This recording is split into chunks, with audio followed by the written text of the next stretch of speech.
Hey everybody, welcome back to OHKO, a Pokemon VGC podcast. The World Championships are over, but let's still celebrate the Americans that top cut the World Championships. Some of them are joining us here this week. Sierra, unfortunately, is not joining us on the OHKO podcast because she's doing something really cool. She's out in Korea doing some broadcast stuff. Check out her social medias for her. Absolutely happy for her. So we wish Sierra the best of times on her project there. But I am Joe Brown. I'm joined by two of the top cut members of the 2025 Anaheim World Championships, Montana Mott and Cedric Bernier. Montana, we'll start with you. Congratulations on top cutting Worlds. How are you feeling right now? I'm feeling good, I'm back to reality, like at work and stuff, but it finally hit like, oh yeah, Worlds went really well, and I'm just happy to be here and talk a little bit about it, and yeah.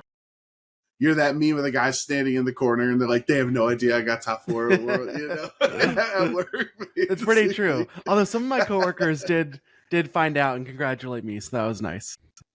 Good, that's awesome. And shout out to Zach. I hope Zach is watching. Yeah. So he's my favorite. No offense to you, Montana, but Zach's my favorite. All good. Mine too. Yes. No. And then our other guest here, another top cutter of the World Championships, the one, the only, Mr. Talent VGC, Cedric Bernier. Cedric, I've known you for so many years. When I saw your name on that top cut list, I was just like, I was like, yes, we did it. You know what I mean? So if I was that happy, how happy were you? Yeah, I mean, I was over the moon, but I honestly wasn't expecting it coming into the weekend, so I wasn't really fully processing it. I think I fully processed it now, pretty happy with it. But yeah, it was definitely, I've been playing since 2010, and that was my first time top cutting Worlds, so it was definitely a big deal for me. Yeah, I mean, 100%. I think that's like, there was so much going on this year at Worlds. There's so many great storylines of like, Gio's success and his work through, his whole decade of VGC and you playing since 2010 and everything. Like, it felt like this was just a really happy year at Worlds. You know what I mean? Like, obviously we're sad you guys lost in Top Cut, but like it felt overall like the community as a whole. Some of the years we've had some, less exciting matches to watch between some of the players. I felt like I was rooting for no matter who won in Top Cut, I would have been happy with the winner, Yeah, 100%. Actually, Gio and I are both, if I want to play the world champion, it's pretty cool that I can just drive up to Dallas and do it. That's right. Yeah, definitely. Yeah, it's a little harder for Montana to get there. A little tricky. But no, like Seattle's got a lot of good players out there, right? Yeah, Seattle, also has Alex Underhill, who did very well at Worlds this year. So we just got a lot of different players around here. A lot of different regional champions too from over the years, like Michael Zhang, and just a lot of really good players. So Alex Underhill, I need your guys' help with Underhill, because every time he sees me, he asks me to find a commentary. We have a goal that he asks me every time. We have to determine what is a double protect versus a double protect. Okay? And so is a double protect when both of your Pokemon protect on the same turn, or is a double protect when you land a protect in 2 consecutive turns with the same individual Pokemon? And he asked me this all of the time. Alex asked me to make the commentary team have a definitive answer to what is a double protect. What say you? We'll start with Cedric. Double protect. I'm of the opinion that because double protects existed as far back as protect goes in single battles, I'm going to assume that it should just be 2 consecutive protects as the double protect, and we need a new naming convention for both Pokemon on the same side of the field protected. That's what I'm going to go with. Just go off of the when Protect was invented. Wait, was it in 3rd gen or 2nd gen? Because 3rd gen also had double battles, right? It did. There was Protect before that, right? Or I don't know. Played a lot. Do you remember Gen 1 and Gen 2 games? What do you think, though? What would you say? We haven't. I feel like there's another phrase for when you have one Pokemon protecting like on one turn and then protecting the next turn. A lot of people, and this one is more informal, but people will say like, "Oh, they're going for the double," or like, "I'm going for the double," like that is like, or the double, and like that is like, it's very more like colloquial. But I feel like we have another phrase to describe that, but you would never say that about like when both these Pokemon protect. Yeah. So maybe that could be like double protect, and then doubling could say going And it's for the double. I don't know, but it's like it's still splitting here. Yeah, we should have better terms, I feel, for the Listen, this is what Alex Underhill bothers me with that at the events. He wants to make sure that commentary is on top of it. But I agree. I would say a double protect is when a Pokemon consecutively lands 2 protects, and maybe we come up with another phrase for when both Pokemon are protecting themselves on the same side. But we don't need to talk about double protects. We're here to talk about you two and your top cut at the World Championships. And so I think going into it, we'll start with you, Montana. You've won a regional in a restricted format before. Now that was with 1 restricted. This is a double, so double the fun. I would presume that's everybody totally loved the format, right? Definitely.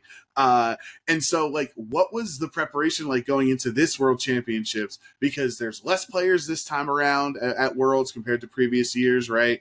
And like the powerhouse of having 2 restricts available. Like, I imagine that was very stressful. Yeah, it was, and there was a lot of scrambling to try and find a team.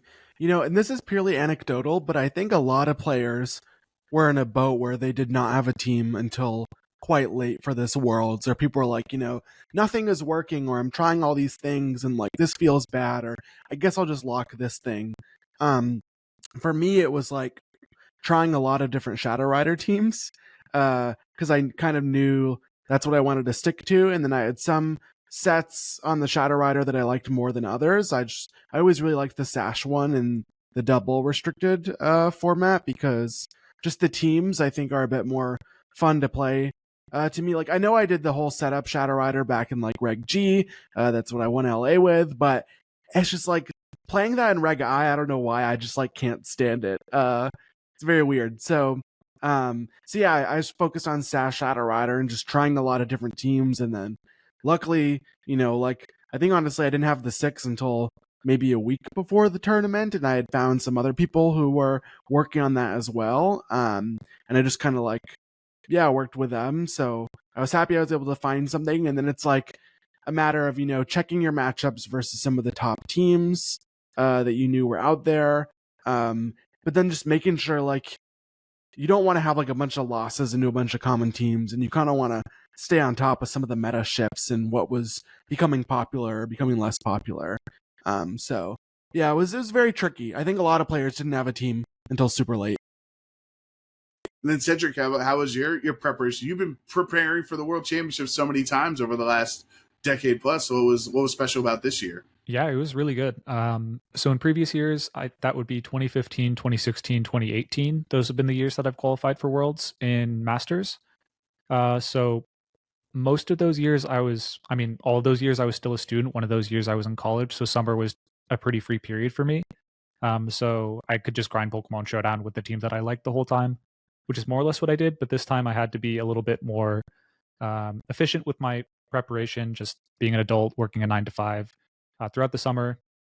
So that was really interesting. I was really happy about how it turned out, honestly. I was consistently practicing maybe an hour every day or less than that sometimes, but just talking to friends consistently and trying to stay tapped in. For the most part, I was just locked in on Calyrex, Ice Rider, and Miraidon for the longest time. I was like flirting with other stuff, but I guess a month out, I was still on that. Testing with Alex and some other people on Whimsicott, Calyrex, Ice Rider, and Miraidon, which was like kind of a similar team to Fede's, but also had some key differences. Ultimately, towards the end of the prep, we kind of abandoned that idea. It was a little too hard in the Zamazenta CSR. So we ended up on, or rather, I sort of switched over to Fede team, the team that Fede Campo won the national champion or the U.S. International Championship with.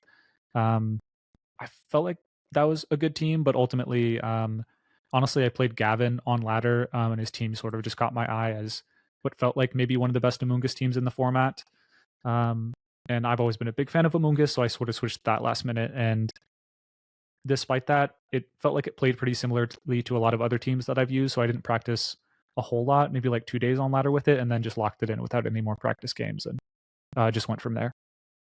Okay, well, just Gavin, of course, the Kyogre, setting the rate and everything, making it work there. I do always wonder when players like, Montana waited till the last week and you were grinding an hour a day. Like, I wonder the preparation, if you guys can talk about that, because my concern every time I watch like people's videos for Worlds. I'm like, all right, I found the call. I found this. This is the team I knew was going to bring it the whole time. Or like, I waited until the last second. You know, Justin Tang asking for teams 2 days before Worlds, right? Like, my concern or my confusion is like, if you break the meta, quote unquote, like July 7th, then doesn't that give everyone like 5 weeks of your showdown preparation and victory road tours and stuff of you preparing with that broken meta team to then adjust? And then by the time the world championship happens, it's like you don't have the meta breaking team anymore. So I wonder when is your cutoff for it's too early to lock in a team versus it's too late? I guess I could say like I think the meta moves so fast nowadays that like even if you think you broke the meta on July whatever, you probably don't break it on like the day that Worlds comes, so that makes it tricky too. But I think it depends. Some people's teams are kind of like just ignored or adjacent to the meta. Like for example, you know, Geo taking his team and using it the whole time. I think maybe even actually some of the meta shifts going into Worlds were nice for Geo's team, but he knew he was just going to use it anyway. I believe. So yeah, it's like I feel like that's really tricky in this past year of Scarlet Violet. Like the metas just move so fast, so like you almost can't lock early. I feel like it kind of forces you to like you can try to get ideas early and hope you can find something that'll like you can hold on to that'll remain stable, but I feel like you'll never truly know until you're just right before Worlds, with a few exceptions. I don't know. Yeah, I think my approach was, at least early on in the prep cycle, was pretty, going off that idea that you couldn't really have the call on July 7th because by Worlds it'd be outdated.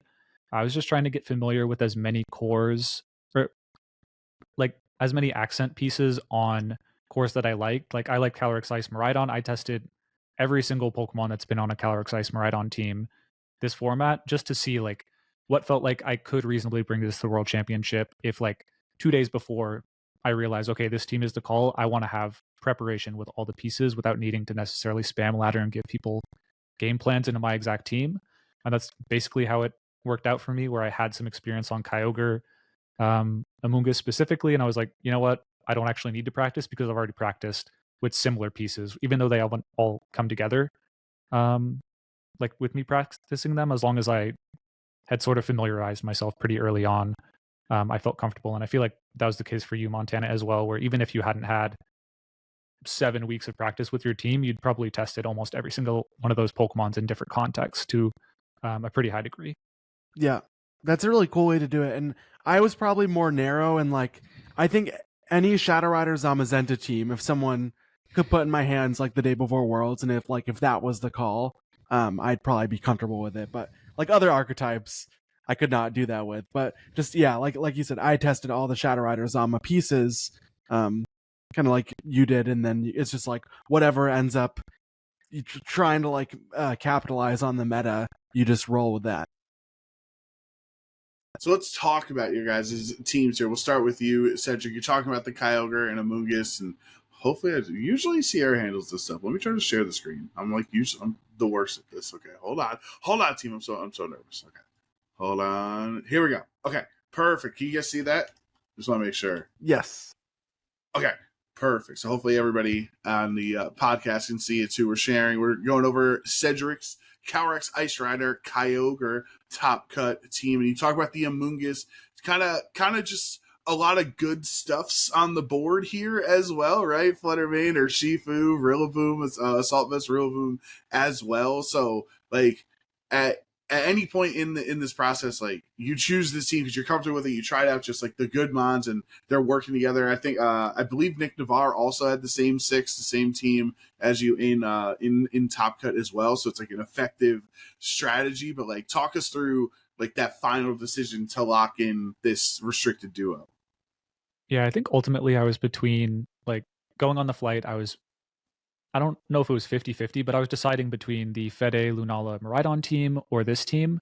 And I more or less just discarded the idea of playing Calyrex Ice Rider Miraidon because I didn't feel like I was good enough into CSR Zama with it. I know Alex and Raghav brought the team that I was considering. It was their team, really. their team in its entirety. But they had a lot of practice into CSR Zama. They felt comfortable with it. I didn't have that comfort. So I felt a little bad throwing away my like month of Calyrex Ice Ride and Rhydon practice, unfortunately. But I'd gotten a lot of practice on Fede team. I honestly, off of this team was really just vibes based. I was like, you know what? I feel like I've used all these pieces before. I've used Kyogre Urshifu at a regional. I felt pretty good with it. I feel really strong with Calyrex Ice Rider in general and going into Trick Room and just like kind of scrapping it out with Calyrex Ice Rider Amoonguss. So the lack of practice isn't a big deal. So deciding between Fede and this team, they had a pretty similar matchup spread. Both were pretty good, but tended to be volatile in the bad matchups, and they all had kind of similar bad matchups. So ultimately, it just came down to, would I rather play this team? Well, this was like a pretty key element, was would I rather play this team that I have a lot of fun with, the Calyrex Ice Rider Kyogre team, that doesn't necessarily have a target on its back? Would I rather play this team that I know for certain is good in the Fede team, but everyone has at least 10 best of threes into it in like the past 2 weeks? So that sort of swayed me over to this team. And yeah, I was again familiar with the Kyogre, Urshifu, Amoonguss, Rillaboom. I brought that to, I think, San Antonio regionals. I didn't do too hot there, but I did day 2. And I've always just really enjoyed playing Calyrex Ice Rider Amoonguss. But it's always really struggled having like, so you have the Calyrex Ice Rider Amoonguss, but it's like if you're up against Wide Guard or if you're up against something that can kind of defensively slow the game down, you're just stuck there and you can't really make the best of your Trick Room turns. But Kyogre just really doesn't have that problem. You just come in, you turn out with your Rillaboom as you set up Trick Room, and now you're threatening Water Spout or Hydro Pump in the case of Wide Guard being on the field, and there's even Resist, just can't switch into that. So just a really more offensive take on Calyrex Ice Rider Trick Room than I was used to, and I felt like I was able to slip into it pretty easily just because of my practice on Kyogre earlier in the season. I do get nervous when I see a 3 water attack Kyogre, and I'm like, oh man, what about Gastrodon? But Gastrodon's not. This isn't 2022 anymore, right? This is not the. And you got Rillaboom to cover it there, so you would have been fine anyway. But like, I think what's really cool about this, obviously, Leech Seed became super popular as the format progressed throughout the season in VGC for Calyrex Ice Rider, and you have Leech Seed with Leftovers, with Grassy Terrain, with Pollen Puff Amoonguss. Like, so I imagine in the right matchup, this Calyrex Ice Rider was kind of unkillable, right? Yeah, if you got my Calyrex Ice Rider to 50 HP, I was not sweating. I knew it was getting back to 100 by the end of the battle most of the time. So, and yeah, like you said, there's so many ways to do it. I could stall for several turns with Leech Seed, Protect, get it up that way, or just find Amoonguss on the field, Spore something, and then on the off turn, Pollen Puff back. So, yeah, this Calyrex Ice Rider was trained really specially defensively as well to kind of, I think I had a very good chance to take even modest max special attack +2 Life Orb Calyrex Shadow Rider Astral Barrage, just because I knew that was really heating up.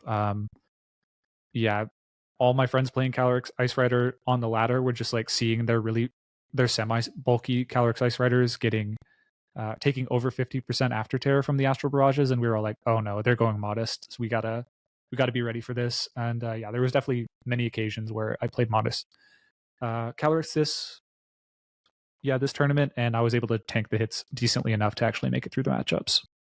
And then I'm curious with your Urshifu Rapid Strike, because it's a Pokemon that I've noticed, at least through this format, Cedric, that it has a high usage rate. Like Urshifu always, top 3s in the top 3 usage of like making it onto the team of 6. But when you actually watch the stream matches, which is not indicative of the whole not the whole floor, but when you actually watch the stream matches for how often Urshifu has been on the teams versus how often Urshifu is actually brought in the matches, it's really not as much as you would expect with that high of a usage rate. So I wonder, with a kind of rain-specific team here, with this Choice Scarf, Surging Strikes, like, how often did you actually bring Urshifu into most of your matches?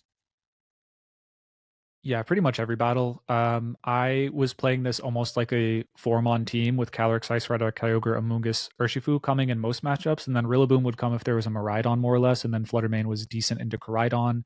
It was good into Trick Room and some other kind of niche matchups. I actually didn't have the practice on the team to understand that.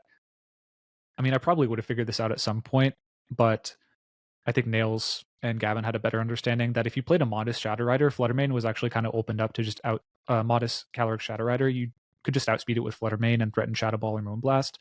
Never considered that, but kind of just Urshifu'd my way through despite that. Urshifu was definitely extremely clutch in this run. There's a lot of mind games that are introduced by Terra Ghost in the face of fake out. Like a lot of the fake out cycling Caloric Shadow Rider teams, I was able to kind of abuse that they were world's level players and would kind of just prepare for the Terra Ghost, and I would just not do it and just get a ton of mileage out of just one hit KOing like a Shadow Rider or another Pokemon while I switched into my Kyogre, as they thought, yeah, it's way too obvious. They're going to Terra Ghost. I'm just going to knock that off or something like that. So yeah, I think just playing aggressive with the Urshifu with the Choice Scarf was really useful for me in the run. And you are right that like Urshifu, I feel like we don't see in this regulation being particularly influential on stream matches, and a lot of that is because you're prioritizing your terrestrialization for another Pokemon, so you can't really take advantage of like Terrastellar Close Combat or Surging Strikes like you did in Regulation G, where it was a pretty good weapon there. But when you have the Rain on the field and pretty consistent speed advantage, you essentially have a terrestrialization and speed control active on your Urshifu all the time, so it's definitely extremely potent in those conditions. Makes sense.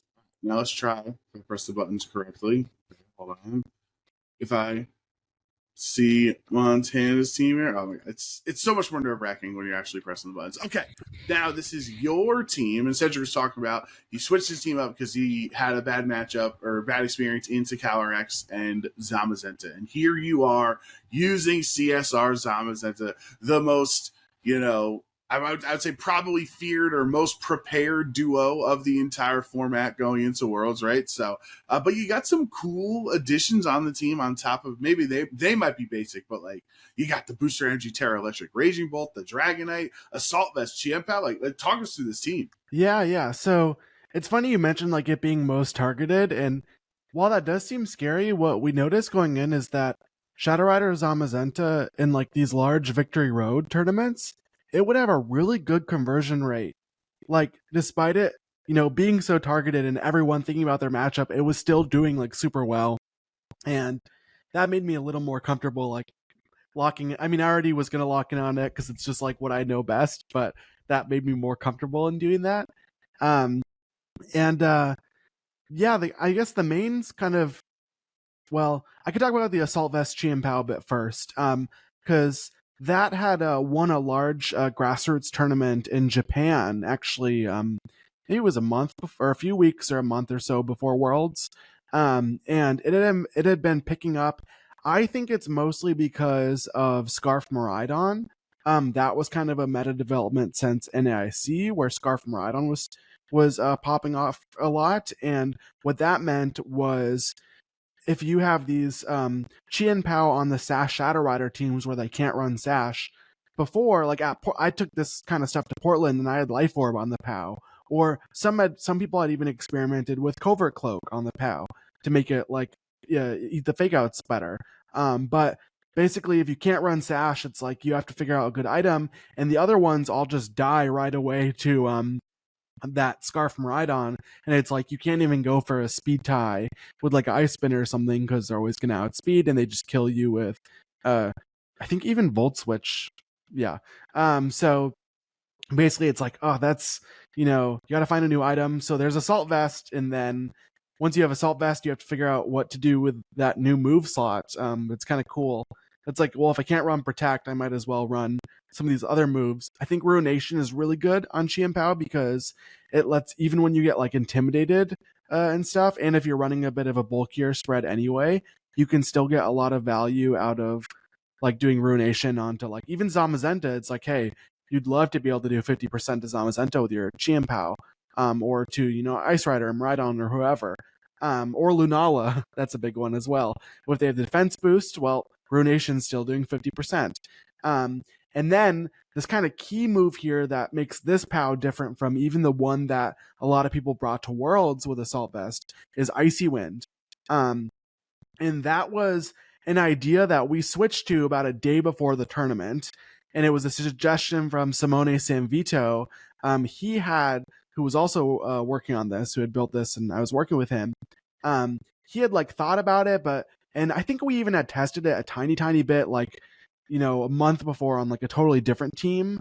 But we thought the Icy Wind might give like an edge in the mirror versus other Zamazenta. because it means that your Zamazenta, it's no longer like looking really bleak if their Zamazenta is faster than your Zamazenta, because you can icy wind them. And we found the mirror to be frustrating because it's like, this is a super common archetype of Shadow Rider Zamazenta. You want to be good into it. So we went with Icy Wind to help with that. And about half of my matches, my run, were Zamazenta Shadow Rider. So I was very happy with that.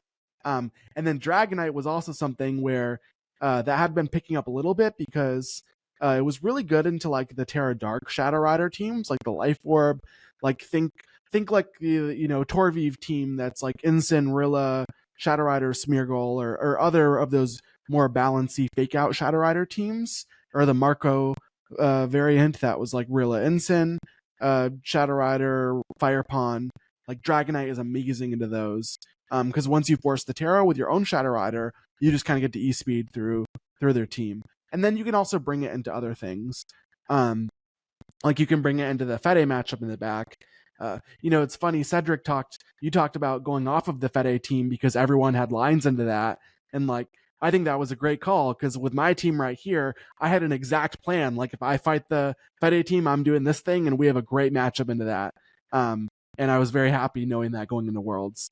And the other pieces like the Amoonguss and the Raging Bolt are pretty standard. I had actually used 5 of these 6 at Portland, where I got top 8. And then also I used them to do well in the global challenge before that. So I had a lot of comfort with these pieces. And then the team kind of, came together, and it was a labor mostly from Sam V. I'd say he's the one who mostly built it. And then we were just like trying a lot of different stuff together, and it was good.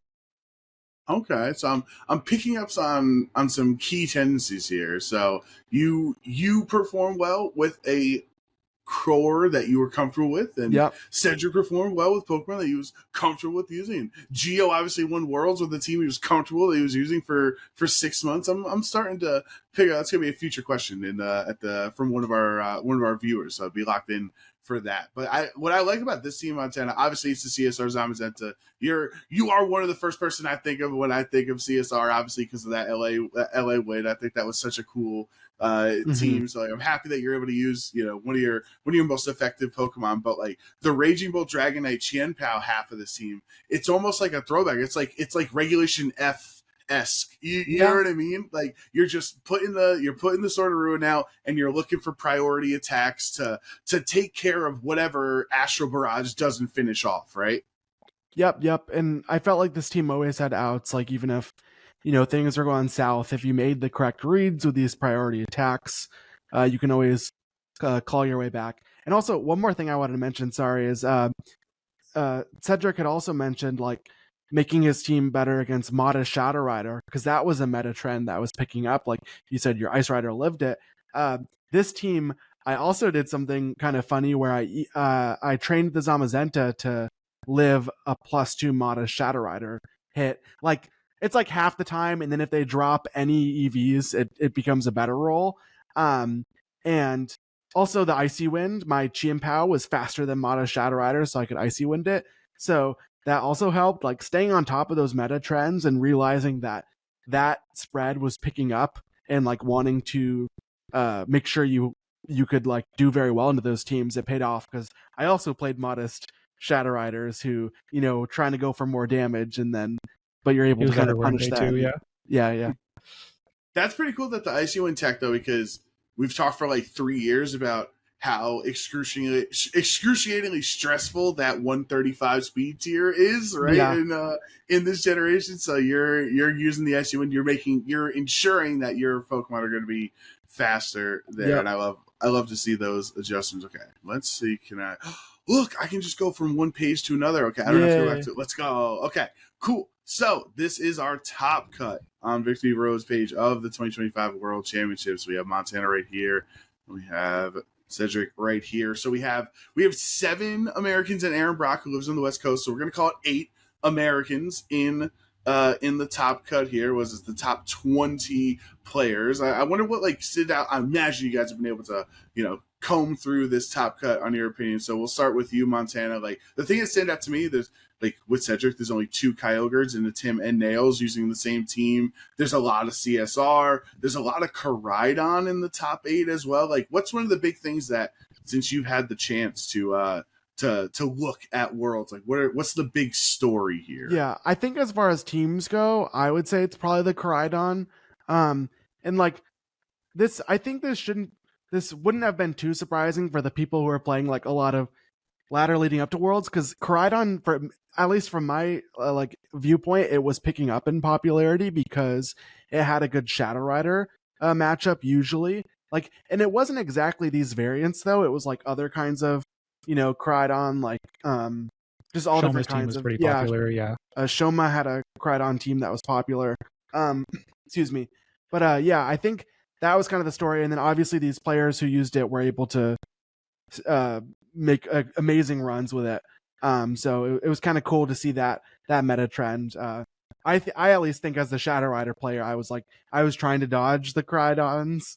I had some plans into some of the teams, but then whenever they had Brubana, it was very, very tricky. So yeah, I think Koraidon's the rise of Koraidon is for me the team story of this Worlds.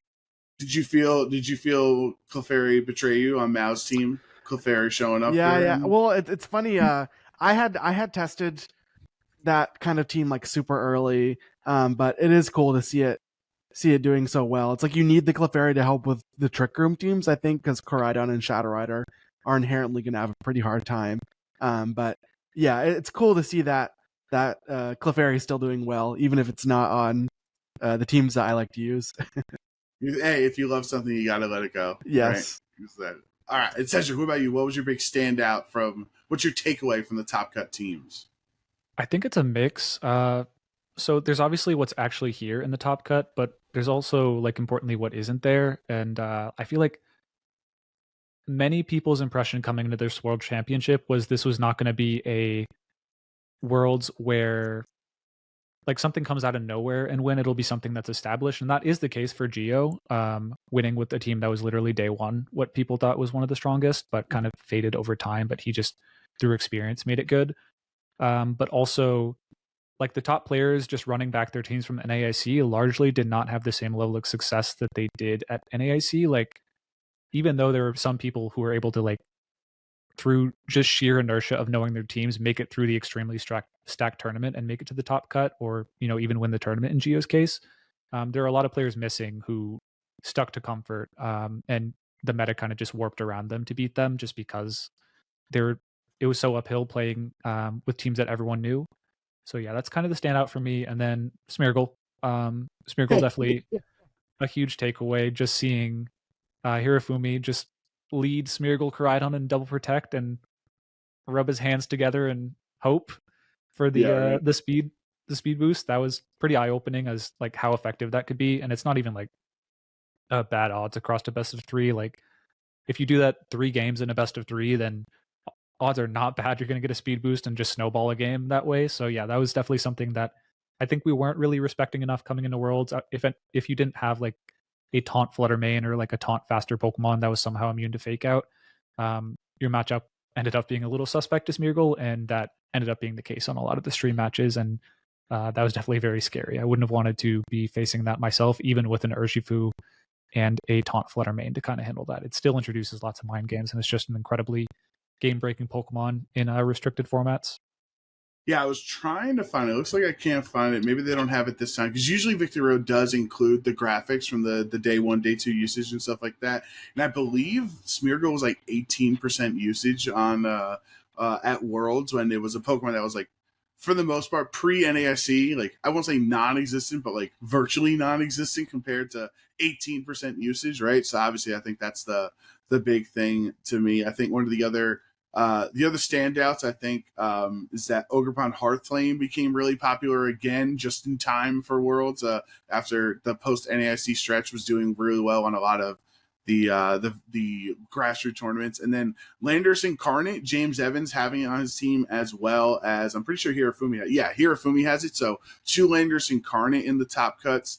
as well. Would have been cool if it won Worlds, because then it's like, does that count as a Landorus Worlds victory, or do we count Landorus Theory and Landorus Incarnate on two different tracks there? But I think there's a lot of really cool stuff. Overall, I do wonder, I'm curious. We'll start with Montana. What was your toughest match the entire weekend? Could have been Top Cut, could have been round 3. I have no idea. Like, what was the one match you came away with? You're like, wow, I can't believe how stressful that was. Well, I don't know. This is like kind of a easy / cop out answer, but in that it was extremely hard was my, top 4 loss versus James Evans. Like, one, going into it, I thought the matchup was pretty unfavored for me because of like the Brute Bonnet. Although I think I could have tried to come up with some better plans than I ultimately did. I kind of, in my head, I was like, oh, the matchup is so bad, like it's over. But like I think I could have tried to fight a little harder. Yeah, like the matchup was tricky, and then James played it so well. What I kind of realized in playing that set is even when he was taking like, he would take advantages and then he would still like read me like a book the turn after. And it's like I was, trying to claw my way back into the game, and he was like doing the exact things he needed to do to make sure I did not claw my way back into the game. So I remember thinking that one was really, really tricky. And then, I also remember walking away from my loss versus like Ko Tsukide. I thought I had a solid matchup into the, Miraidon Lunala stuff. It was slightly different from the Fede team. And I just remember thinking like he's an amazing player, and he kind of just like, got some very, very good turns where I was like, wow. But then, all my other matches, I think I was like, they were more chill, and I felt like I had a lot of like experience that was carrying me in them. Do you also think that if you did move on to the finals, it would have been just as difficult against Gio's team with Karadon and also Brute Bonnet, or was there something different about it? Like, how do you think you would have fared? Not like to play hypothesis here, yeah. but like, what's funny is I beat Gio on Portland on this stuff, and I don't think I was bringing Rillaboom in that match, so I technically should have all the same pieces. But I'm bad at remembering sets of Pokemon. Like, I know some people are really good at that. I kind of forgot. I'm like, how did I beat him? But I remember thinking at Portland, after I beat him, I thought, if we fight again, I am not going to win, because I think he figured out how to approach the matchup just like one game too late. So yeah, I think I would not want to have played him with how well he was playing and how well I think the matchup should be a little bit favored for him. And he had known what to do at that point. Like, I think I just won at Portland because he didn't know quite how to approach it. Yeah, it was. I did not want to play him either. So yeah, both teams That's I wouldn't want to play. Cedric, what about you? What were some of your toughest matchups of the whole weekend? I think my most stressful matchup would be my round 8, my winning in against, I believe, Ryoma Okamoto. He was on a pretty reasonably, there were some interesting pieces. There was a Tornadus and a Chi-Yu, but outside of that, a pretty standard CSR Zama Chien-Pao Amoonguss team, which is, volatile matchup for me, but definitely playable. I'm able to win game 1, or rather I'm able to make it to the turn before I am, or like the animation's playing out and my opponent's Joy-Cons disconnect. So they're like fiddling with it. I'm like calling a judge over just to make sure like everything's chill. The animation plays out. I win game 1. Then we have a bunch of translators trying to figure everything out. Game 2, I'm in a pretty winning position. I take the first KO, and I'm pretty primed to snowball with my Urshifu. And then there's a pretty untimely disconnect at that point. So null game because it was 4-3. And then game 3, at that point, it's been a long time because my opponent also, like, their Switch wouldn't connect anymore to the docks, which was frustrating, but we were also working through like translation issues. So it took, at this point, it was probably like 50 minutes in to the round. We were easily the last one. We play out the game 3 with the connection issues finally solved. I lose. It's a narrow game, but definitely a good one. I think at that point I was a little bit tired, so we go to sudden death. And I think CSR, in my opinion, they had a lot more ways to take a KO quickly before I did, because they had Terrazama Terra Dragon Zamazenta, which I have no quick way to one at KO. So we go to the turn 1. It's like Urshifu Calyrex Ice Rider versus Zamazenta Calyrex Shadow. And it's kind of just going to be a call on if they switch in their Amoonguss to try and sponge the Surging Strikes or if they go for a KO. And I get the call right, and I'm able to just win the game. And that was, I think, the only time I've popped off a little bit in like the past 2 years. No, I think I popped off one other time this season. But yeah, I definitely was very hyped. It, at this point, been like an hour and 15 minutes of play. No one else was playing by a long shot. So yeah, it was just me alone in the convention center, popping off at that turn and making day 2 when I really wasn't expecting to make that this weekend. So that was definitely my most stressful match. The sudden death was terrible. I can't even imagine how. Yeah, like I like honestly from the stress to the elation you feel in that moment from the winning, and I've never even been close to winning it, so I can't even imagine how the stress that you guys are at. You guys talk through those moments of the day 1 winning in, and then the day 2 top cut winning in as well. Like, what's going through your head in the moment? Because I feel like I've had some like runs where I feel like if I make it's not just like I was trying to make the right call for this match. I was trying to make this right call so I could like have a bigger picture. Like, if I make this call, I'm 5-0 or something like that. Not this is the correct decision to make. You know what I mean? Obviously, it's a bad psychology to have, but I don't have the best mental for this mind, for this game the way that you guys do. So, like, what are those decisions like in those winning in potential scenarios? Are you just trying to make the best move in the moment, or are you thinking ahead a little bit? If I make the right call, I make it to top cut, something like that. Or I guess I go first. I felt like in this tournament I was very good at not thinking about the big picture, and I kind of think that's maybe the right way to approach it. I was just thinking about the game in front of me and just honestly trying to like have fun and stay chill. And I think I did a really good job at that until once we got to top 8. Then I started thinking about like, oh gosh, I'm playing this set, and this is what it means in front of all these people. But like prior to that, with like day 2 and cut, I feel like I'm proud of myself for like not letting it. Like, I just didn't think about that at all when I was playing the games, or like try not to. Just like gotta just look at my Switch, stare at my Switch, put my music on, like make the game music as loud as I can, just so like I can't think about like, oh, this is my whatever, and I just need to win this one. I just got to play the game in front of me. Yeah, I think that's like match pressure has never really gotten to me, except for this tournament. Like day 1 winning in, I was definitely cool. Like I was stressed, but I was like, you know what, this isn't affecting my play at all. I'm still just going to play my game, win or lose. I'm not going to play any different just because it's the winning in. Because ultimately, like, you do have to weigh like how the pressure might affect your opponent's decisions, as well as how it like maybe will affect yours. But I generally try and play a pretty consistent game where that shouldn't matter. I think it did a good job of that. When I got to 7-2 in day 2, that's when it hit me like a ton of bricks. And like I was absolutely not playing at my best, because I was thinking like, okay, I've never been here before. I don't know if, given my prep, I'm ready for the moment, or like if this is the year that it should happen. Just all these like out of game thoughts that shouldn't be going on. And because of that, I think I played Patrick Connors in my winning in. I think he played the better set. Most of the time he should win that, but I got a fair bit of luck in Draco Meteor's missing on key Pokemon. And yeah, I was able to take that set, and then I played Tia Time in top 32 play-in. Again, wasn't playing at my best, but still brought it close. I actually, game 2, I thought I had already lost, but we both realized, like, after we'd shooken hands, that his Rillaboom had chipped itself into Rocky Helmet range, and if I got a Spore, like, 2 turn sleep on his Calyrex, I'd win the game, and we'd have to go to game 3.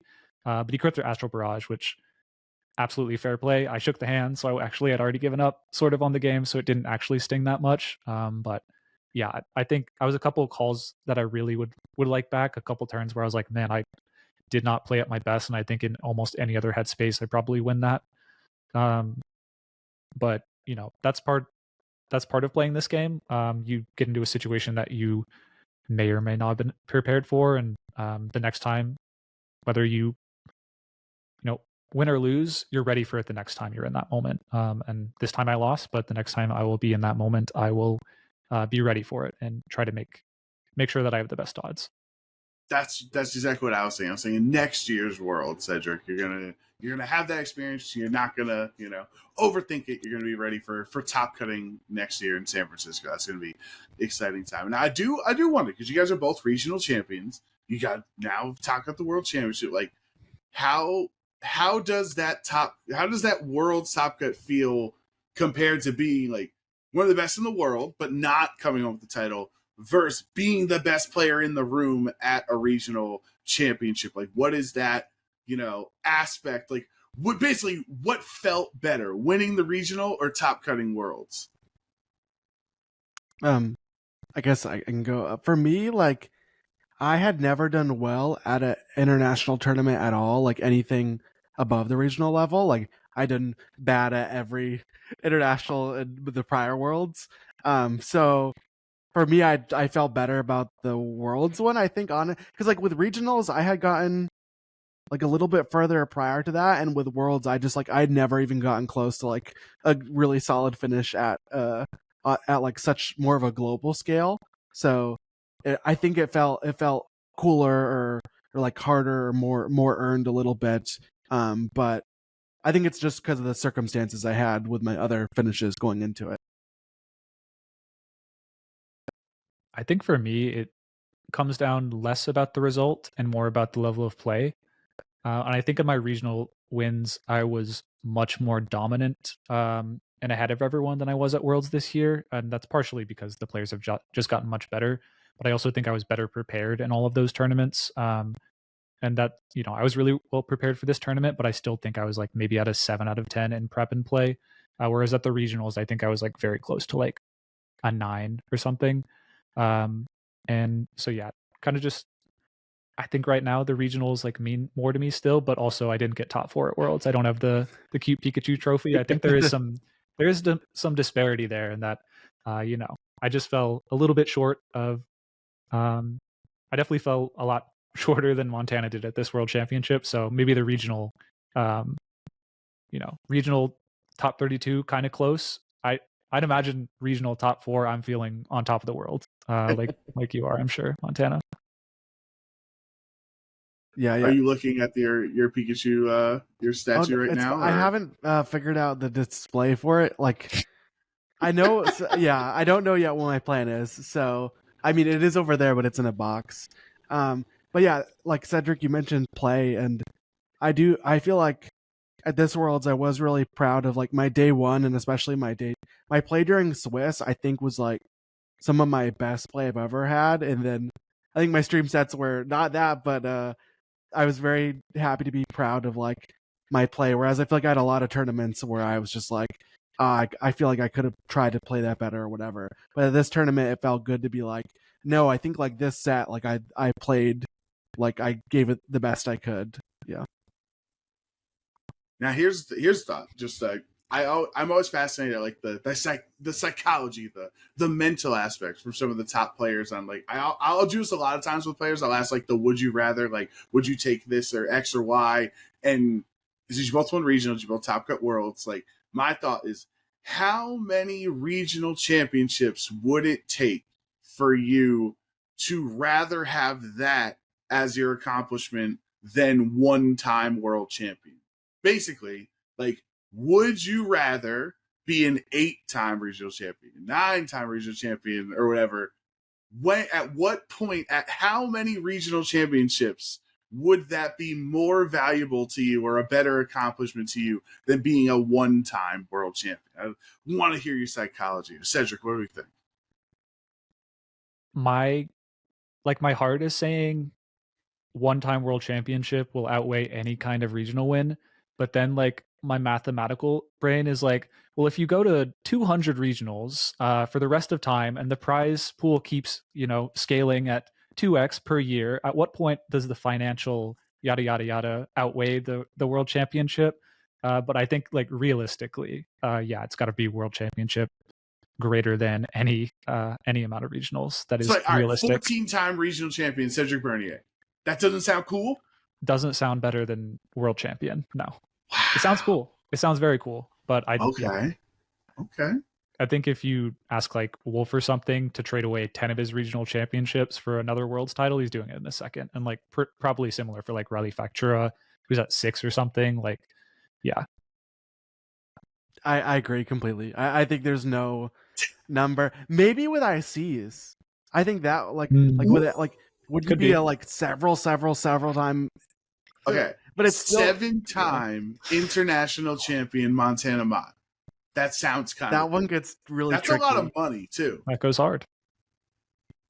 I feel like I don't know, 10. I feel like 10 ICs. Yeah, like I feel we like praise Marco with 3. I know. What's 10? But Worlds is Worlds. Okay, you know, maybe it's more like. But I mean, like NAIC is like 4,000 players or true. in total or whatever. You know. Okay, like, maybe it's more like 7 or so. I don't know. Listen, all I wanted was just a little like it is possible. I agree with you. Winning Worlds is better. But I just wanted to know that I'm not crazy. It is possible to theoretically pay the bills, be a 7-time IC champion over the 1-time Worlds champion. It's a conversation starter. That's all we're trying to do here on the pod team. We're just trying to have a fun conversation. I think a lot of our viewers want to get in on the conversation as well. So we let our Discord community know that you guys were coming on. So they have a lot of questions that they want to go over here. So we'll start with Chrome, and Chrome wants to know, how do you balance trying to enjoy the festivities of Worlds and trying to win it all? So, you know, Montana, you're going there, you're with Zach, you're having fun. This is big vacation and everything, but you're also trying to win Worlds. How do you balance that? Yeah. One thing that we did this time is we did Disneyland, for example, but we did it like after Worlds. And I'm very happy that we did that, because like if we did it before Worlds, I would have just been thinking about Worlds the whole time and would have not been able to enjoy it as much. So part of it is like trying to schedule big stuff after it, but that's always easier said than done. Like I feel like everyone leaves on, a lot of people still leave on the Sunday, so it can be tricky. But then I guess the other part of it is try to not be doing like prep, like cramming for an exam or something, right until the last minute if you can.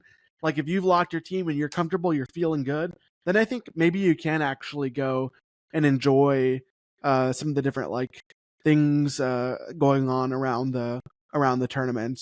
But if you are kind of grinding up until the last second, it's a bit harder. Some things are hard commitments though, like Pokemon Center times. Like we did that before Worlds, and I think that I still was able to enjoy, even if I was like a little stressed about the tournament. Like just try to not overdo it one way or the other with doing lots of stuff or doing prep right before the tournament. Yeah, I think I really like the point you made about being able to separate the like at least the day before the tournament, or maybe the day before, like having your team and kind of pushing out any anxiety or like last minute prep if you can. That's something I struggled with between like 2023 to really most of the season, was like I would be stressing the team until literally the last minute, like submitting it really late at night. Just unnecessary stress, basically. If you're able to be a little bit more deliberate and set yourself a hard cap so that, okay, by Friday, my team is all submitted, I'm good to go. I don't have to worry about this in the evening and actually enjoy my time with my friends on like a regional or an international day, then that's really key. And then at World, similarly, just like set your deadline a little earlier so that you can stop stressing somewhat. But outside of that, yeah, I think giving yourself time between rounds if you can, if it's not going to be so draining, just walk around the convention center, make sure to look at all the really cool exhibits, specifically at Worlds. I definitely took some time to look at all the nooks and crannies of the convention center just to make sure that like, okay, I haven't missed anything cool. Like I've seen the Maridon bike, I've seen the World Championship Museum. Yeah, moments like that. Just when you're not playing the game, just give yourself time to like not be thinking about the next round or thinking about the previous round. Just clear your head, talk to some friends, see what there is to see, and then go on about the rest of your activities. I think that's pretty fair plan to do. You guys have good mental. You know, I'm jealous of the ability you guys have to compartmentalize and make sure everything is in the right spot at the right time. All right, next question from It's Morgan Time. They want to ask, coming off of a Worlds event, what do you do to recharge / get excited for the next season? I mean, Pittsburgh is literally right around the corner. It's like, what, 3+ weeks away or something? You know, there ain't no off season when it comes to play Pokemon, right? So what do you do to recharge and get reset for the next season? I don't know. I'm in a weird position where I auto qualified for next year, so No big deal. Yes, No sir. big deal, well, you know? I've just been like, it means I don't have to stress, for example, about the upcoming. Sorry, not to like rub it, but about the global challenge, and stuff like that. So I've just been chilling and like trying to not play Pokemon unless it's like, oh, you know, this idea is really exciting to me for Reg H and I want to try it, but that happened like once. Otherwise, I haven't really been playing stuff. And then just like, you know, catching up on, like, I have other hobbies outside of Pokemon that I was maybe like, you know, doing less of leading up to Worlds, or like, you know, hanging out with friends more that I, you know, maybe I would not do that like the week before Worlds because I was preparing. So I think just like catching up on all the things that like maybe you put to the side in like serious Worlds preparation mode is good. Yeah, I'm always happy after a big event to just like take a break, like no Pokemon at all. I'm actually doing that this season. I think I might not play, we'll see, but probably until January. Focus on some of my other hobbies, trying to get into good shape. I have like a trip to Europe coming up, a couple weddings, so want to work out, get into good shape, and also focus on other things that matter to me, just, you know, personal relationships, YouTube as well. You're going to be focusing a lot on that. Kind of just, yeah, I kind of have the benefit of having a Pokemon hobby that is not competing and is not as stressful as that. So yeah, just having other outlets is really important. So yeah, basically just pour your time a little bit into your other outlets if you can, so that you don't get burned out. Because the prep into Worlds and like really any top cut run you know, outliers and anomalies, of course, for many people, but I think they tend to be pretty prep intensive. They might take up a lot of your time. So having, you know, a nice break to focus on other things can be nice to just recharge until you're ready to actually go after it again. I see what it is, guys. Montana got the auto invite. Cedric's not playing until January. You're making me take all the dire claws here in Regulation Yes. H. Yes. Really Eat that really for both of us. appreciate Thank it. you. Yeah. Yes, take it. Hopefully, I don't get put to sleep and/or poisoned and/or paralyzed. We'll find out what happens in Pittsburgh. Okay, here's our next question from Squid Blue. They want to know, how much regional pride do top players have? Like, do top players, if given the choice, root for a player from their region over another, if all else being equal? Now, this is an important question here, since NA, we kind of had to take it on the chin at NAIC. In fact, there was none of us in top 8, and now there's, you know, 8 of us in top cut of the World Championships. I think it's an important question to ask this time, Montana. Yeah, I feel like I definitely have some regional pride, but it's usually like in the cases where it's rooting for someone from your home region, like the odds are probably that you know that person just like better than the other person too. So even just for that reason, rooting for them. But I definitely had like I had some pride of like happy to prove some of the doubters wrong about NA like being bad. But that like mostly like from the case of when people had written NA off, I was like, I'm happy to see NA do well. Like in most other instances, I'm not like super into the regional pride stuff, but with that, it's like, you know, they said we were bad, they said we weren't going to do good. I was happy to see NA do well and wanted them to do well, despite that. Yeah, I don't particularly care about the regional stuff to an extent. I just want to see really good Pokemon be played, and ultimately, like, there are a lot of incredible European Pokemon players that are extremely consistent and dominate a lot, and I'm just as happy to see them play incredible Pokemon in stream as anyone else. But where it kind of splits for me is like, I don't really like, I care about my friends doing well in the US. Like, if like I was cheering my head off for Montana, I was really happy to see like Choppa doing pretty well, known him forever.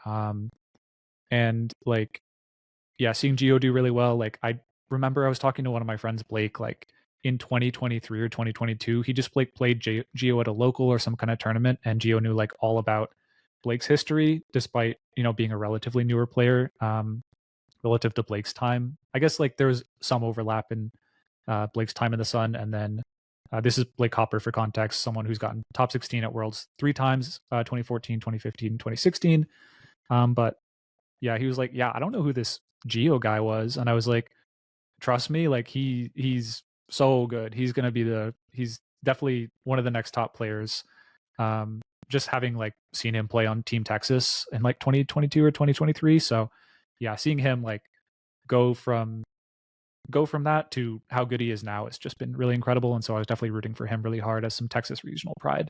I just like to imagine like Cedric's like Marty McFly at the end of trust me, your kids are gonna love this. Your kids are gonna love this. You might not know who Cedric is, but your kids are gonna love who Cedric is. No, he was trying to who mega lol Geo, and I was like, nah, just you better learn it now.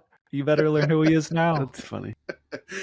This kid's gonna be world champion one day, Blake. Just you watch, okay? Yeah, I didn't call that. Apparently, Wolf was pretty close in some of his group chats. I watched one of his videos saying that. But yeah, if you were paying attention to him, you knew he was something. And yeah, very. So how do you think I feel? This is where I'm conflicted on this topic because I predicted Hirofumi to win not just on the OHKO podcast, but on the Worlds preview stream. I said Hirofumi Kimura is the best player that's ever won Worlds. He's made Worlds 6 times in a row at Japan. He's top cut 3 times, now it's 4, and I'm like, he's gonna win it this year. How do you think I felt when he's facing Geo as the American versus my prediction? Like, ultimately, I was rooting for Geo in the end to answer this question on regional pride. Like, I would prefer the North American, the player from my region to win Worlds over my prediction, but like it's not as clear cut as you thought. Like there was a little hint to me, but like I root for Geo, but like I'm not gonna be upset if Hirofumi wins. I'm not gonna be mad if this Smeargle gets a speed boost here. Hey, makes this exciting. Oh my gosh. Okay. Next question here. This is a fun simple one. This is from Queenie. Are you looking forward to Mega Pokemon coming back? We all know Megas are back. Pokemon Champions. That's going to be the official format and the official game that we play the World Championships on next season. And we know I believe they said the first format of the championship next season is going to be exclusively Mega Evolution is the only gimmick that's legal. So we'll start with you on this one, Cedric. Are you excited? Because you won 2018, right? You won a regional with Mega Evolution in it. So you should be pretty excited, I imagine. Yeah, absolutely. 2015 and 2018, I both won with Mega Charizard. Why?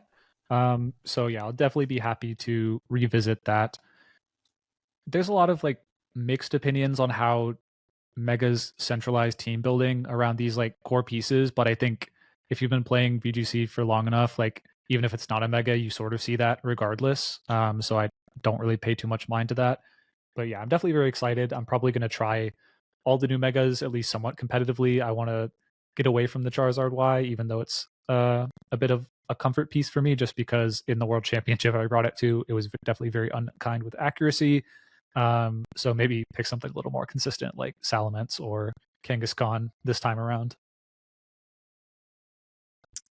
Yeah. And then for me, it's a little different because I've never played VGC with Megas ever. We'll teach you. Yeah. Well, no, that's the thing. I'm generally very excited though, because like I have Zach to lean on who, obviously had played a lot then. And then I have a lot of other friends who played back then, like Cedric as well. And I just get to like learn, like I know when the format starts, I can kind of lean on them for like initial, like, oh, like how do you even build or what do you even do with this stuff? So I'm looking forward to it for that reason. And also thematically, I think Megas are pretty cool. So yeah, but I have like no experience with them. So I'm very excited for Champions though. Like in general, all up. I'm super hyped for that more so than the Megas. It's going to be incredible. Yeah. And we're all worried, how are we going to do Mega Kangaskhan, Mega Salamence, Mega Charizard, whatever. Who knows? Literally, we don't know till Legends ZA comes out in October. There might be some brand new Mega that's going to be even more of a headache to deal with than Mega Kangaskhan was at at her peak. It's going to be hard to top, obviously, but I think it's definitely possible. I mean, I'm the biggest Mega defender of all time. I think it's the best gimmick they've ever made. I've been on record saying Mega Evolution saved competitive Pokemon, and I fought the old heads. I know Cedric's been playing for a long time. A lot of the Gen 4, Gen 5 old heads fight me on it. But if you look at those, 50 to 100 player regionals during that generation with your cool flying gem acrobatics nonsense, compared to the evolution and the Pachirisu and everything that took off in the Generation 6. I feel like it's not too crazy to say, Cedric, that it's a good argument. You know what? Now that you bring it up, those regionals were pretty small. Maybe Sajin did save us. Sajin, Wolf, those are all the good. Those are the good years. You might be right. Listen, hey, that's I'm not gonna make a statement if I don't believe it. I've been fighting people for a long time saying Megas are so good, so I'm very excited. My friends will actually kill me if I don't also shout out Shoma, Legendary Worlds win. Well, also very cool. Just less ultimate. Just less broadly popular than the other two, but still an incredible Worlds win. Probably the most refined Pokemon play I've ever seen in 2015. Shout out to the GOAT. Okay. Now, Montana, I guess you're too much of a VGC youngster to appreciate this conversation. But I swear to God, Cedric, I don't know how to express this. Shoma winning in 2015, even if Pokemon's gotten better and players gotten better over the years, yada yada yada, whatever. I still think that's the most difficult Worlds that was ever won because of all the chalk stuff. He was online champion, he was Japan Nats champion and world champion. That is besides Wolf's year and besides maybe Rivers of 2012 or something like that. I'd probably argue Shoma 2015 is the peak VGC player potentially we've ever had. Yeah, I think it was probably the most dominant year.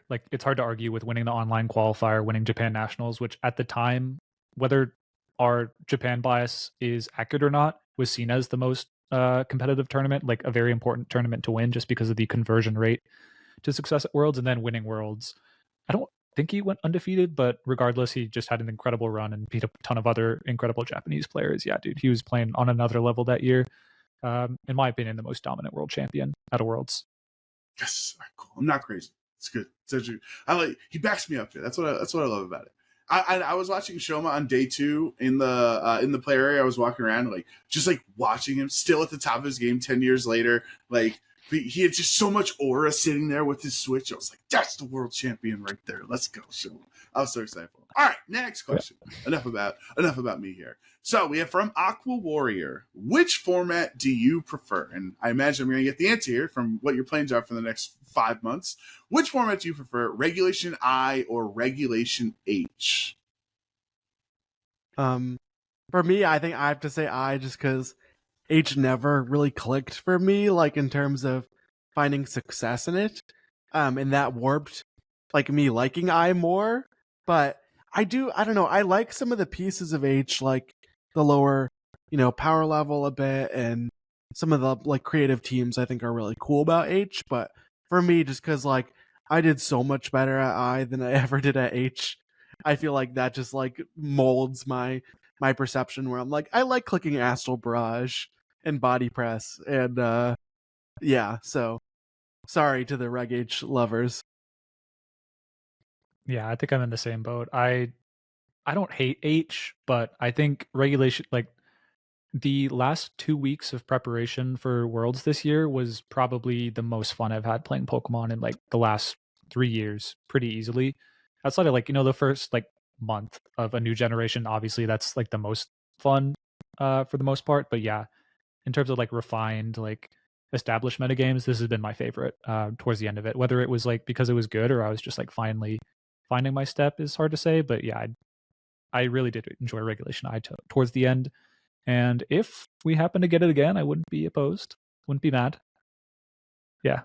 Hey, look, you ain't gonna find any Regulation H defenders on this podcast. I could call Sierra right now, and we could go off on Sneasler and all the frustrations of our Chaladon and everything that we have with Regulation H. So that does lead into our transition to our next topic here, which is Regulation H coming back. Pittsburgh, Milwaukee, Las Vegas, and then LAIC are going to be under this Regulation H format. So we're repeating the format. We can take data from the prior events and basically, this is my selfish way of having top players come on the podcast and give me advice, because I'm going to be playing in Pittsburgh as a, I haven't played since like Charlotte 2024, when Wolf beat Nick Donnelly, whatever year that was in Charlotte in that regional final. So that was the last regional I played in. I've just been doing commentary and all the other fun stuff for a while, so like, I'm a little nervous, and it's in a format that I'm not too keen on. So I'm looking for advice here from some top players here. We'll start with you, Montana. What would your advice be for me as I head to this Regulation H regional? Yeah, I think the number one advice is to just find a team that it's kind of generic, but that you can have fun with, like, more than anything, so that like practicing and like, playing lots of games with it is just not a slog. Like, I honestly think, like, in some of these metas that are not really solved, like, just having fun is more important than just trying to, like, find the best team. Like, if I were playing a ton of Reg Age, I feel like I'd be doing that, because I had tried my hand at, like, I think this like Golden Go, Sneasler, Ursaluna balance team is like the best ever. And then I played a bunch of that during Reg H, and like, it never clicked with me. And I didn't really like playing it, I don't think, that much, even though I felt it was really strong. And I think that's part of why it didn't click for me. So like, if I could go back, and what I'm trying to maybe do a tiny bit of now, as I see, like, sort of help some of my friends prepare too in Reg H, is just try to find the fun. Like, there's a lot of different teams, and also I think people are going to take a bit to relearn, like, where the meta went for Toronto. Like, I don't think, if you just went on ladder, you're not just going to see, like, well, it's not just Toronto. Like, people are kind of like trying some stuff, and it feels like the meta, even if you thought it had settled down, it like unsettles down again and goes crazy, and it might take people a while to figure out what's like good again. So try to find something fun. Yeah, I think similar advice. I agree that you should find your archetype, like whatever appeals to your sensibilities that you used in Regulation H before or another format in the past. Kind of just repeat that. Try and play as many games as you can, and just like understand how your team plays into other teams, whether it's a negative matchup or not. If you understand how you have to play the matchup and your opponent doesn't on the given day at a tournament, you can still turn that into a win, which is pretty important. There was something else I was going to say. Oh yeah, if there's a European regional before Pittsburgh, just whatever is closest to your team, just take that team and go from there. I haven't looked at the schedule, but I've done a fair amount of the tournaments I've gone to. Is just like, how's Europe doing? Isn't there like a Mexico regional or something the week before Pittsburgh? I think it's something like that. I can't remember off the top of my head. Might not be applicable here, but general advice: the Europeans know what they're doing too. So that's fair. Yeah. Except for Top Card of Worlds, baby, USA, USA. Also, one just quick thing I thought of on that topic is, when you're trying to find like a team that works for you or you think would be fun, I think it's important to not like discounting teams. Like when you're trying them, you shouldn't say, well, I don't want to use Sneasler. That thing is toxic, and like Direclaw is like, no, like, you should try a Sneasler. People complain about it for a reason. Or even just other archetypes, like, oh, I don't want to use the Sun team. Like, I think people sometimes, and I even sometimes do this, where you kind of just like, think like, oh, like, that team's not for me. Like, maybe it could be your thing, and you just have to, like, don't waste all your time trying stuff you're not going to use. But I think you shouldn't like write off things just because they seem like, too bad or toxic or too common. I think people can do that sometimes, and it limits. You just don't want to be stigmatized as a Dondozo player. That's what I'm hearing. That too. See, but this is helpful advice to me, because like, I've been working with teams. I've been working with our Discord here, like trying to come up with like fun teams and stuff. Like, the idea to like use a team that I'm having fun with, not just the best, is helpful, because I've been trying out teams and I've been building around some of my favorite Pokemon, some of my favorite strategies. Like, for example, you could Justin Karras will kill me for the side spam, but I love Armarouge. Since Scarlet and Violet started, I've loved the Armarouge and DD strat.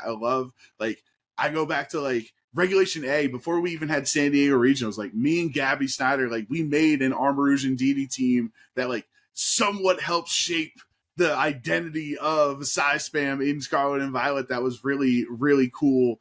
And like every format, I try to make Armarouge work, and this time, okay, it can't work. This time it can't work. And in Regulation H, it can kind of work team dependent, but like I don't want to be typecast as the Armarouge guy. I don't want to have to be the hard Trick Room guy here. But then like its speed at 75 speed is just not good enough to be on like a regular non-Trick Room team. So like I don't know. I'm stuck between a rock and a hard place, guys. I want to have fun. I want to use my favorite Pokemon in Armarouge, my favorite Scarlet and Violet Pokemon. But like, I'm just going to be using another successful strategy that like everyone else has figured out the hard Trick Room strat at this point. So like, I'm not even being creative. I don't know. I'm trying kind of like venting you. You guys are my therapist right now. I don't know what to do. I don't know. I don't think either of us are particularly creative, so I don't know if we'll be able to help you there. At least speaking for myself, I haven't built like a cool creative team in a hot minute. Yeah. For me, I mostly just try. If I see cool teams that other people build, I will try them. But I think with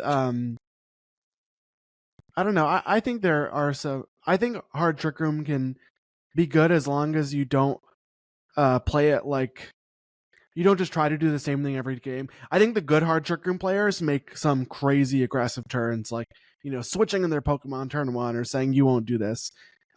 So you could make it work, but also I would recommend like, hey, maybe it's more so you like certain like offensive things more so than you like Armarouge. So maybe try and DD Mail like Scarf teams that are quite popular and quite good, and maybe even if it's not exactly that Pokemon, you'll still like it. Or maybe you're just ride or die with Armarouge, and you can just try to make it work. But I think the important thing is that you just try to have an eye for like the things that are good in the meta are good for a reason. So still try to like use some or a good amount of those, but don't let that limit your creativity as well. See, this is where Sierra would call me a 12-year-old boy, because like the Pokemon I'm trying to build around are Armarouge, and then if that doesn't work, I want to build a Ceruledge team, and if that doesn't work, I want to use a Charizard team, and if that doesn't work, I want to use Tyranitar, right? So like I'm just kind of looking for like cool Pokemon that a 12-year-old would also enjoy using. That's kind of who I am as a person. Well, there's a very good Charizard team. Right? What an internet? No. So yeah, you could use that one. And then Ceruledge is like, I feel like there have been formats where it's weirdly good or weirdly pops up. I'm trying to remember which.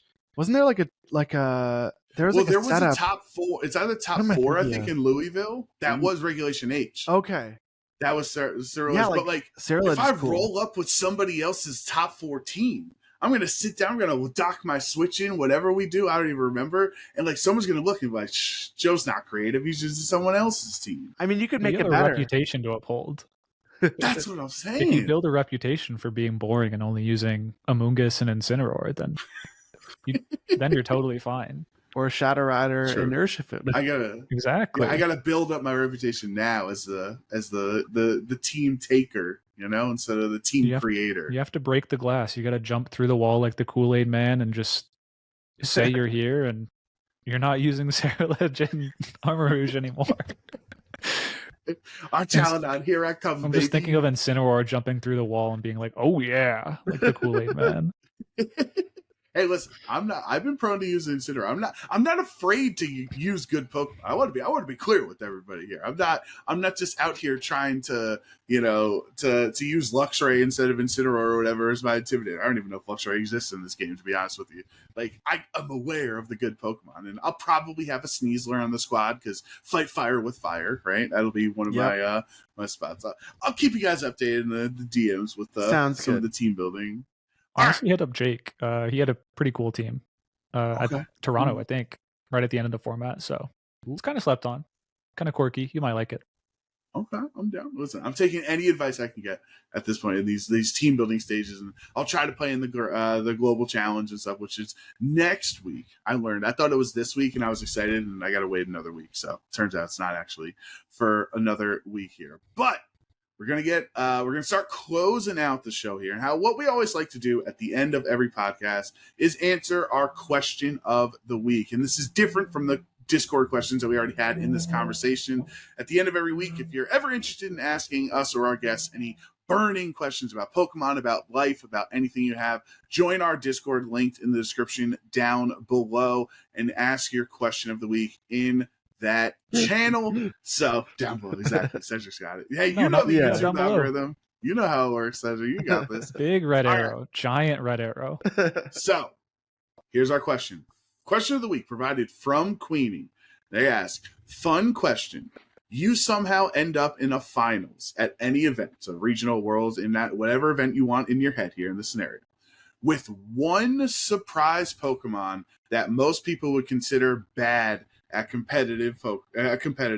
What mon is it? It can be a favorite Pokemon or one that you think is so bad that you just love that the pop off would be incredible. So you're about to win insert X tournament with a Pokemon that, like, this is your Pachirisu moment essentially. What is that bad Pokemon that you would want to pop off to win this event? I got mine. Go for it. Shuckle. Oh no, Cedric. So here you're doing that. It's not double team powered swap. Here's the thing. In 2010, I actually won a regional in the junior division with Power Trick Shuckle. This is lost to VGC history. No, hardly anyone knows this. It's not in like the Fall Swipe gaming videos. It's not in Wolf videos, but it's there. It happened. It was Smeargle Dark Void lead plus Dialga. I would set up Trick Room. I would switch to Smeargle, Power Trick, Rock Slide, Gyro Ball, KO everything with your maxed out defense stat.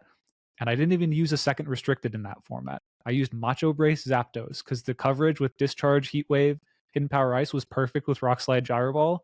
I was cooking these juniors. And to have the opportunity to do it in Masters, what I wouldn't give. Okay.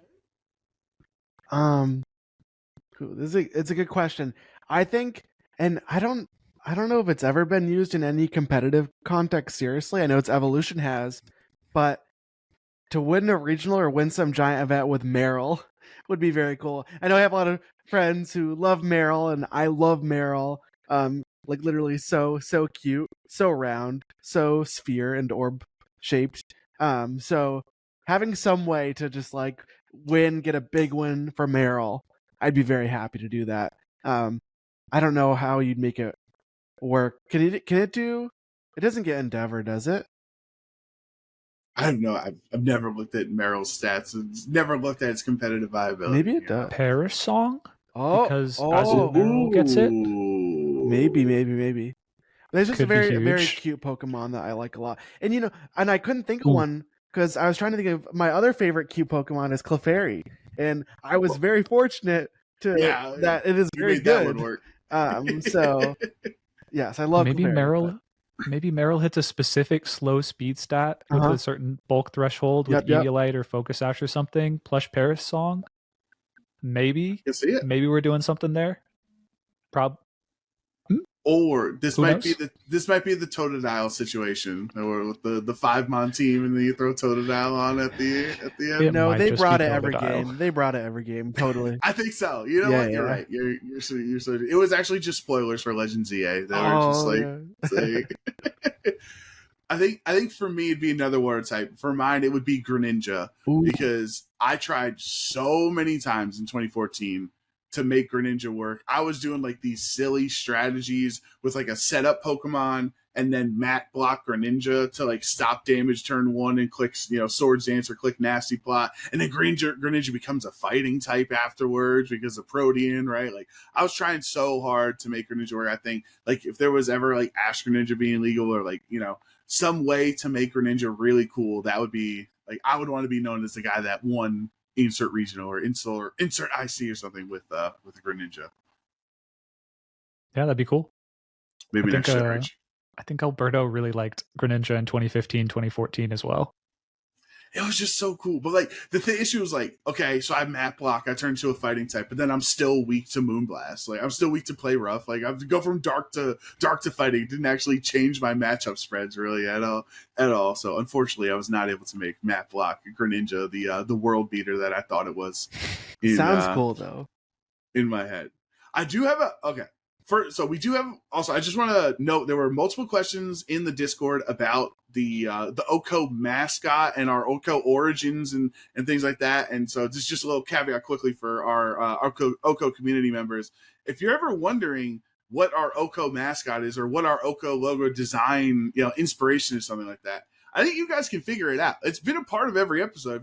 If you take a look, if you use your sheer force and determination of will, you can figure out what Pokemon is the inspiration of the OHKO design and OHKO mascot. But just want to take that little side tangent for our listeners there, because a lot of people have been trying to guess in the Discord what our inspiration is. But Cedric, I have a question. I've literally had for years with you, and I'm very excited to have this moment.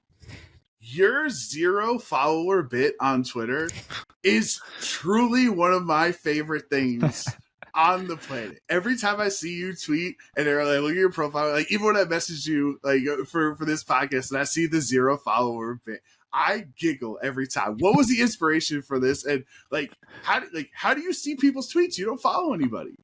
Yeah, I don't think anyone's tweets are really worth seeing, so I just don't look at them. Okay, so the origin of the bit, there was a Super Smash Bros. Melee player called Crush. He retired pretty mysteriously. He was a weird dude, but kind of enigmatic, kind of had a certain charisma to him. He was really interesting to me. I loved his Twitter. He followed maybe 2 or 3 people, maybe 0 at some point. And so I was just a copycat, and I took Crush's bit. And yeah, the actual answer of how I see people's tweets is Twitter lists. I wouldn't have done this bit if not for Scott tweeting about Twitter lists, which allows you to see the people on your list chronologically instead of having to look through the AI algorithm slop that Twitter currently is, or so I am told, because I do not look at my For You page. I just look at my VGC list. And also it's pretty cool. Like I had some like weird anxiety where someone would follow me and I wasn't sure if I wanted to follow them back. Not a problem anymore. If I want to hear from them, I put them on my list, and if I don't, then no one's the wiser. But thankfully, you two are on my list. You guys are on my. Let's go. It's an exclusive list. We're better than 0 followers. We're above not being followed. I love it. I just wanted to give you a comment. Literally for so many years, I've appreciated the bit, and I just wanted to let you know. Thank you. It will continue. Yes, exactly. Until infinity. So that's gonna wrap us up here. But before we wrap up, I want to give you guys your moments. I want to give you your opportunities for your shout outs, for your thank yous, for wherever we can find you on social media to not be followed back by Cedric here. So we'll start with you, Mr. Talon VGC. Yep, you just did my job for me. Talon VGC on Twitter, more importantly YouTube at this point. Going to upload a lot more in the near future with a break from competition. But yeah, thanks to Alex, Raghav, Colin, pretty much everyone in the world's prep server, Montana as well, even though you were kind of in your own silo, just focusing on CSR Zama while we were trying to beat you and all of your ilk using CSR Zama at Worlds unsuccessfully, clearly. Shout out to my Texas day ones, they were all cheering for me at Worlds, which was a big deal to me. Specifically seeing Blake Hopper, Ben, 2 of my best friends growing up in Pokemon, as well as some of my role models in Pokemon, was having them there when I got was super special. So shout outs to them in particular and the rest of the Texas crew. Yeah, and then for me, I don't have a YouTube, but if you want, you can find me on Twitter at Montana _ Pokemon. Sorry, that's 1 underscore in there. And then as far as shout outs to Zach Carlson, my boyfriend always, and also that's my goat. Yes, my goat too. He's gonna love that you said that. You're his goat as well. And then shout outs to the people who helped on my Worlds team. That was mainly Sam V and Chappa, and then Andrew Ding helped as well, even though he didn't end up running it. And then a lot of different friends and stuff that were super supportive, and people who have said really nice stuff over the past couple weeks. So thank you to everyone, and shout out to the Seattle squad who I went to a Mariners game with yesterday, and it was very fun. Love this Seattle Pokemon VGC gamers. Shout out all the Seattle VGC gamers there. All right, that's going to do it for this week's episode of the OHKO podcast. Thank you all so much for watching with us here with Montana, with Cedric. We're celebrating the USA domination at the World Championships. It will continue. Best of luck to Sierra. She should have landed at this point as by the time this episode has uploaded. So best of luck to her on this crazy adventure that she's on, and we'll definitely talk about it more next week and more Regulation H the closer we get to Pittsburgh. For Cedric, for Montana, for Sierra, for everybody here, I'm Joe Brown. This has been the OHKO podcast, and we will see you next week.